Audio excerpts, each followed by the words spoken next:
residential and commercial HVAC contractors. Mr. Rink is testifying on behalf of Air Conditioning Contractors of America, which has over 4,000 members. Welcome. Chairman Velasquez, Ranking Member Graves, Dr. Bartlett, Mr. Moore, thank you for allowing me this opportunity to provide testimony on behalf of the small business service contractors of the heating, ventilation, air conditioning, and refrigeration, or HVACR, industry. My name is Bobby Ring, and I am the president of Meyer & Depew Company, a 57-year-old family-owned business located in central New Jersey. Meyer & Depew offers maintenance, repair, and installation services for heating, cooling, and indoor air quality equipment to residential and commercial clients throughout central and northern New Jersey. Like a lot of family small businesses in the HVACR industry, I began working there when my father hired me back in 1981. Today I am the majority owner, and incidentally my 20-year-old son has recently joined our firm and may one day become the third generation to own and operate our business. I come before you this afternoon as a proud member of the Air Conditioning Contractors of America, ACCA, where I serve as Secretary of the Board of Directors and Chairman of the Government Relations Committee. Every day more than 4,000 ACCA member companies across the nation help homeowners, small business owners, and property managers realize the comfort, convenience, and cost benefits of energy-efficient HVACR equipment. 84% of ACCA members have fewer than 50 employees, and 60% have fewer than 20 employees. So we truly are representative of small business. It's an honor to present testimony before you today, and I want to commend the committee for its leadership and its efforts to protect the interests of the great economic engine known as America's small businesses. My comments today will focus on the small business investment incentives permitted through the Internal Revenue Code, Section 179, and bonus depreciation. I can attest that these tax incentives not only benefit the small businesses of the HVACR industry, but they also have a ripple effect through the economy to all of the businesses that we purchase equipment and goods from. I hope that my testimony will influence future policy decisions that further assist our economic recovery. As you are well aware, small businesses of all types struggle with cash flow issues, access to credit, and dealing with the various tax and regulatory burdens from both the federal and state as well as local governments. In a very real way, expensing allowances and the ability to use bonus depreciation help a small business like mine by lowering tax liability, freeing up more money to hire new employees, and encouraging the purchase of new equipment such as trucks, computers, office machinery, and furniture. Knowing I can write off half of the purchase price of a qualified vehicle or office equipment in the year I place it into service gives me the economic justification to invest in my company. Robust Section 179 expensing allowances and bonus depreciation help small companies like mine get off the sidelines and spend money.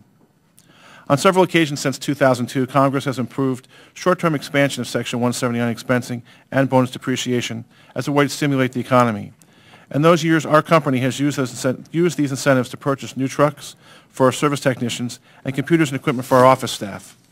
The stimulus bill extended the expansion of Section 179 expensing limits and the ability to write off half of selected investments through bonus depreciation in 2009. Passage of the HIRE Act in March of this year extended Section 179 expensing limits retroactively for 2010. Now Congress must take the next step and extend bonus depreciation, and it must do so quickly. Small business needs certainty in today's uncertain times. And I have to tell you, the uncertainty of not knowing where we're going, what the law is going to be, what the tax regulations are going to be, really puts a lot of us in a position where we don't know what to do. And that stifles small business and economic growth. A business owner will not spend precious financial resources in the hopes that the bonus depreciation will pass someday and apply retroactively. HVACR contractors are not the only small business group calling for bonus depreciation. In April, ACCA was part of a coalition of 82 small businesses that urged Congress to reinstate bonus depreciation. Delaying the reinstatement now during this fragile economic recovery sends a negative signal to small businesses, especially when surveys have shown that bonus depreciation prompts small businesses to take advantage of investment opportunities. In order to increase the economic benefits of Section 179, I would also like to recommend that as Congress considers an extension of bonus depreciation, that it also expand the qualifying property under Section 179. Under depreciation rules, property with a recovery schedule of more than 20 years, known as Section 1250 property, does not qualify for Section 179 expensing or bonus depreciation. In fact, HVACR equipment must be depreciated over 39 and a half years, which, according to the American Society of Heating, Refrigeration, and Air Conditioning Engineers, is more than twice the expected life of properly installed and maintained HVACR systems. ACCA applauds Chairwoman Velasquez for the introduction of H.R. 4841, the Small Business Tax Relief and Job Growth Act of 2010. H.R. 4841 would remedy this problem by expanding the definition of a qualified structural improvement under Section 179 property made in 2010 and 2011 to include any improvement to a building or its structural components, including improvements to the roof, drainage, plumbing, electrical components, heating, ventilating, air conditioning, insulation, and fire protection, intended to improve or to make such a building ready for use in a trade or business. Not only would this change in the tax code help many small firms that are located in commercial properties, like professional townhouse suites, doctor's offices, and strip malls, to be able to afford energy-saving HVACR retrofits, but it would also allow these improvements to qualify for bonus depreciation. Without any incentive to replace aging HVACR equipment, small business will continue to maintain and repair old, inefficient furnaces, air conditioners, chillers, and boilers. According to the 2005 Residential Energy Consumption Survey, since 1990, only 30% of the commercial buildings have had their main heating equipment replaced, and only 37% have had their main cooling equipment replaced.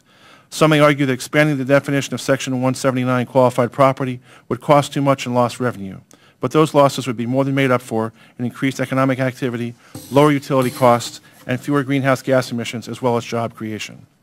My fellow ACC members and I are very concerned about the status of our nation's economic recovery. Economic indicators point in different directions over the next few months and years.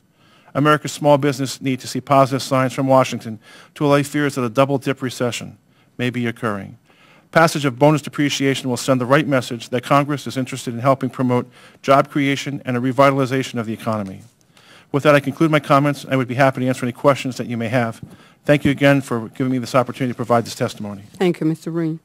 And our next witness is Mr. John Boddington. He is the CEO of Global